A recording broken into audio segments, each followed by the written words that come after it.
to another edition of the Kilted Homesteader.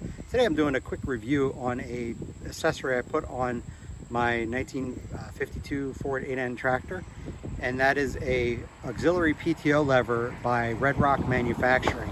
It installs here on the tractor. Your regular PTO lever's here, and this auxiliary PTO lever connects to it and then comes all the way up to the new lever that you put on the tractor. And I purchased it off there this past week. It took me about 10 minutes to install. It installed really easily, and I'll be honest with you, I wish I would have put this on years ago. I just recently learned about it, and that they had this for this tractor probably within the last month or so, and I purchased it and I put it on, and it makes it so much more user-friendly for shifting in and out of gear, the PTO in and out, especially when you're doing some light brush hogging and you're moving around a lot. It's able to hook in. The only critique I had to it, I had two critiques to it.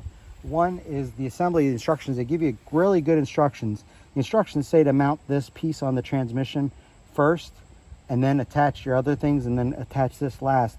But for me, it was really hard to get a nut on the back of this here. There wasn't a lot of room to put that lock nut on, so it was a lot easier to take this piece off, assemble the handle onto that piece, and then put it on, and everything else fell back together. So if I had one thing I would critique as far as their instructions go, is I would put the handle on that L-shaped bracket piece that they give you with it.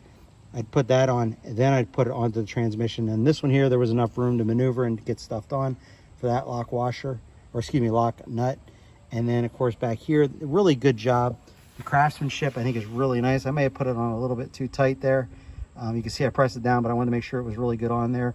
And one thing, you can't see it here, but there's a ball on the end of the PTO lever, and on these pieces here, they actually have like a little shallow little craters put in there to kind of grab around the ball area, so that way it's not slipping off of it. So that clamping on there, I probably put on there a little too tight, but it's working really well. I was amazed at how much nicer and smoother it is. If I had the other critique I have for it, and this is just because I have a tractor that's in it's in its work clothes, so it's not real fancy and shiny. I wish they offered this in with a patina on it or something, because the bright red really makes it look obvious that my tractor isn't fixed up really nice. But again, that's not really a big deal. I could patina it up myself, but I'm really happy with it. It's a great product. They offer other products too, so I encourage you to check out their website. I'll make sure to put a link to it down below. It's Red Rock Manufacturing. I hope you found this little quick review very helpful, and I thank you for tuning in to another edition of the Kilted Homesteader.